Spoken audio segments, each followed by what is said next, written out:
The government's long-awaited defense policy update is out today at a time when Ottawa is and has been under mounting pressure from allies to boost spending. The U.S. ambassador to NATO, for example, recently said on this program that Canada is now the only member of the military alliance with no timeline laid out to reach its target of 2% of GDP on defense. Today's path forward lays out $8.1 billion over the next 5 years in spending and $73 billion over the next 20 years, with the government projecting to reach a spending to GDP ratio of 1.76% by the end of this decade. Bill Blair is Canada's defense minister. I spoke with him shortly after he tabled that plan. Have a listen to our conversation. Hi, Minister. Pleasure to welcome you back to the show. Thanks for making the time. Of course, Vashi. Thanks for having me. I wanted to start on the specifics of the money that you announced today. And in particular, the president of the Treasury Board is making some cuts over the next 5 years. DND has internalized those at $4.3 billion over that period of time. Today, you announced $8.1 billion over 5 years. Is it really $3.8 billion in new money if you account for those cuts? Yeah, absolutely not. First of all, the Treasury Board reductions and spending refocus was really focused on those administrative things with respect to, for example, consulting fees, professional services, some executive travel. It was, and very pointedly, avoided any implication on Canadian Armed Forces capabilities, the investment in the equipment, or our people, or even the supports that we provide to our people. The money that we've announced today is really about the acquisition of the tools and equipment that they need. It's also significant investments in members of the Canadian Armed Forces. It's investment in northern communities and in creating, it's a real shift, I think, of federal defense policy for our country, focusing very clearly on our responsibilities to defend the continent, defend Canada, to defend Canada's Arctic sovereignty. I've reached out to the northern premiers, for example, the Indigenous and Inuit leadership in this country, all of whom are very, I think, looking forward to the opportunity to work collaboratively together. This is exactly what Canada needs. It is new money. It is the money that is required to build the new capabilities that Canada and the armed forces require. But Minister, if you take the new money that you announced today and you subtract the money that the Treasury Board has dictated be cut by the Department of Defense, which they have identified year in, year out for the next 5 years, you're left with not $8.1 billion, but $3.8 billion in net new money, correct?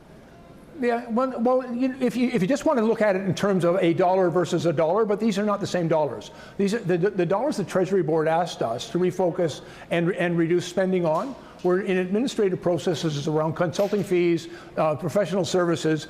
But the Treasury Board was explicit, and so was I, that none of these reductions in spending were to be focused in any way on the military capabilities and investments in capital equipment, munitions, and other requirements that our people needed. And it was also not to address in any way the supports that we need to provide to our men and women of the armed forces. And so the money that we announced today is clearly focused on those capabilities. And as a matter of fact, after next year, more than 20% of our entire defense budget will be dedicated to capital equipment. So the money that was reduced by Treasury Board was not in any way connected to the investments that we're making on capital equipment, again, boats, planes, munitions, artillery, and other things for the Canadian Armed Forces.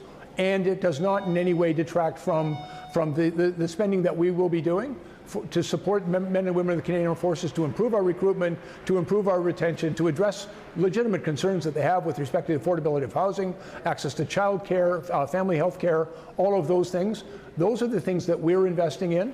We're also investing money in the maintenance of our equipment. I just want to quickly say, the maintenance of your equipment, my understanding from the armed forces is some of the money that was cut, for example, through contracting, some contractors were used in order to maintain the equipment. So I take your greater point about this not going towards the acquisition of equipment, but it's not to say that that money isn't leaving the Department of Defense, because it is. I just want to move on, though, to the bigger picture, because I hear you sort of diverting to that very frequently. And that is around what message this does send, or you intend it to send our allies. I acknowledge it is a significant increase in spending, particularly over 2015. By the end of this decade, it'll reach 1.76% of GDP, but that isn't 2%. When your allies ask you why not 2%, what do you tell them? Well, first of all, I point out that Canada's very substantial expenditure on national defence. We have one of the largest defence budgets among all of our NATO allies, and at the same time, I'm able to share with our colleagues, and I have, by the way, I've spoken to them, the Secretary General and our closest allies right across the NATO alliance over the past 48 hours. I'm able to tell them that Canada is making a significant effort to increase, and there's a solid upward trajectory of our defense spending since 2014. I've also told them that if they read carefully in our defense policy update, there's information in there about not only the things that we're going to do with the $8.1 million and $72 million over the next 20 years, but we are also examining other capability requirements, things such as investment in missile defense, investments in underwater surveillance and a new submarine fleet. The Prime Minister was very clear in his remarks today. We know we're going to have to replace our Victoria-class submarines. We know that's a significant investment, and we're able to share with our allies we've got some work to do to make sure that we buy the right equipment for the Canadian Navy, and at the same time, we are absolutely committed to moving forward. And when we have done that hard work and determined exactly what our requirements are, we're going to have to come back and find additional funding to support that fleet. I think the very positive trajectory we are on inevitably leads us to 2% of our GDP, and I think we've been able to assure our allies that Canada is very clearly on track. I'd also point out that the 2% is also related to 20% of defense budget has to be invested in new capital equipment. We are meeting and exceeding that target for each of the next 20 years by the document that we released today. And I take your point there, Minister, but it's one that you and your counterparts in the government have frequently made over the last number of years, right? The essence of it being, we may not be meeting 2%, but we have increased the amount we're spending significantly over our predecessors, and we continue to believe that we will keep increasing that amount of money going forward. And so I've put the genesis of that argument to people like Jens Stoltenberg, the Secretary General, who you said you spoke to, of NATO, the U.S. ambassador to NATO as well. And I asked them very pointedly, does it matter if we articulate a specific date, if in fact we have laid out plans to get us closer to there? And they are unequivocal. Yes, it does matter, and we remain the only ally who has not. Again, how do you address that? Well, first of all, in Canada, we don't announce our plans to acquire capital equipment until we've actually booked the money within our budget in order to do that. That's why this is part of our budget process. I think for many of our allies, it's aspirational. But I would also point out to the people who you've spoken to that over the past 10 years, Canada has nearly tripled its spending in defense. Very few of our allies could say that. And so we have been making very significant investments. We've demonstrated with the release of our defense policy update today our commitment to continue to invest significantly with new capabilities for the Canadian Armed Forces, to rebuild our staffing levels, and to invest in the new equipment that is going to be required for us to do the important jobs that we are obliged to do. But I also would point out to them that we are on a very solid upward trajectory of defense spending that will inevitably lead to us achieving the 2% target.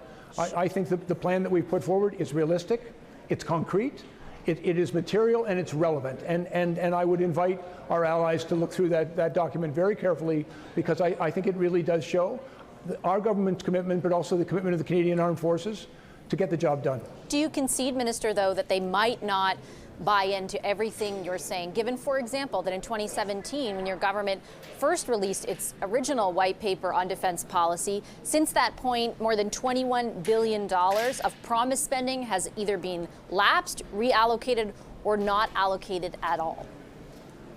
Well, first of all, the money that was allocated in SSE is getting spent, and some of it has been, as the delays have been a result of some of the challenges in our procurement processes, but we have been working through those, and quite frankly, the money we announced today, it's new money. It's over 99% of it is all new money for defense spending.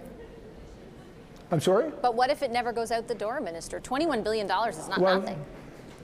Well, that's my job, is to get it out the door. And for example, in the SSE, we committed to buying multi-mission aircraft. We moved very quickly on that acquisition, and they're going to be delivered in 2026. It takes time to get those delivered, but we've committed the resources. It's nearly $9 billion, and we've utilized our very best processes to get that job done. There are other very significant investments that we are making and continue to make. It took time, as you understand, to make the new fighter jet decision around the F-35s. But that contract is now settled. That money is committed. We're going to deliver those planes, and we're investing in the infrastructure and the people that are going to be required to support them. I've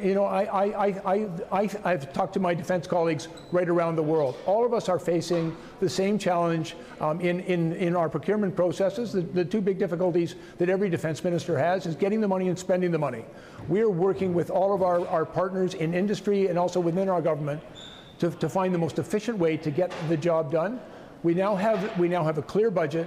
We have the tools that we need in order to get this job done, and that work is ahead of us, but we're absolutely committed to getting it done. Minister, I know that you have to testify before a committee, so I just want to ask you one thing before you do go, and that is actually on a different subject. You're going to testify this week before the inquiry into foreign interference. You served as Minister of Public Safety during the 2021 election. Over the past week, we've heard a number of pieces of testimony related to candidates who felt as though the vote in their riding, at the riding level, not the macro level of the election, but at the riding level, was compromised because of foreign interference. Were those concerns brought to you as Public Safety Minister?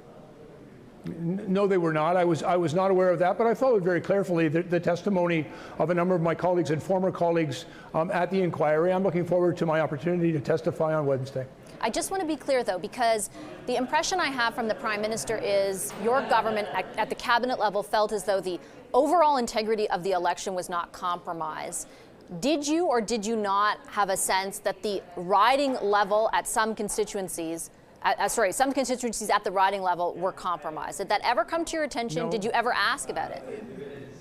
No, to be very clear, the information that was shared with me is that the integrity of our 2021 election was not in any way compromised. Based on what you've heard so far, Minister, does that seem adequate to you? Based on the fact that you have people like Kenny Chiu, for example, or Aaron O'Toole being talked about on WeChat, and 600,000 people, and all the evidence that's come into light during this inquiry, do you feel you should have been better apprised of their plight?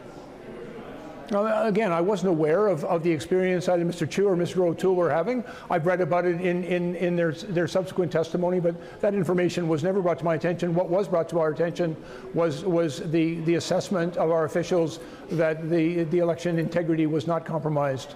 Is it? And to be really clear, Vashi, I've always been very clear. As a matter of fact, I published a 12-page document which I sent to every parliamentarian in December of 2020, alerting them to the threat of foreign interference, including a threat to interference in our electoral processes. I did that because I wanted to make sure that all of our colleagues were aware of that threat and could take the necessary steps to avoid its influence and interference. And so we've been very clear with our colleagues and with Canadians that the threat was real, that the threat existed. But again, the information that I had received was that it did not result in compromising of the integrity of the 2021 election. But that's the committee that was set up by your government. That's what they conveyed to you. Isn't that problematic that you, as the minister who oversees our public safety, was not made aware of this kind of stuff that was happening at the riding level? Again, I'm not calling into question the overall impact of the election, but if even a few ridings were impacted, shouldn't that matter? And it appears from the Prime Minister's comments earlier last week that it didn't matter to him. Well, we did establish, and it was not a government thing. It was independent officials that had that responsibility to oversee that. And the information that we received from them is that the integrity of that election was not compromised. But we are learning new information. The information is now coming to light that we were not previously made aware of. And again, I'm looking forward to my opportunity to testify on Wednesday and appear before that committee. Just very quickly, do you concede it's problematic you were not made aware of that? Well, in hindsight, and clearly my hindsight is always crystal clear, but in hindsight, certainly there's information that I'm now hearing about. It's certainly perceptions that existed among some of my former parliamentary colleagues that I was not aware of the concerns that they've now articulated. I always would like to have known, but at the same time, how I could have known about the concerns that Mr. Chu or Mr. O'Toole had, I'm not sure what mechanism would have allowed that. Okay, Minister, I'll leave it there. I appreciate your time as always. Thank you so much. Of course, Vashi, thanks.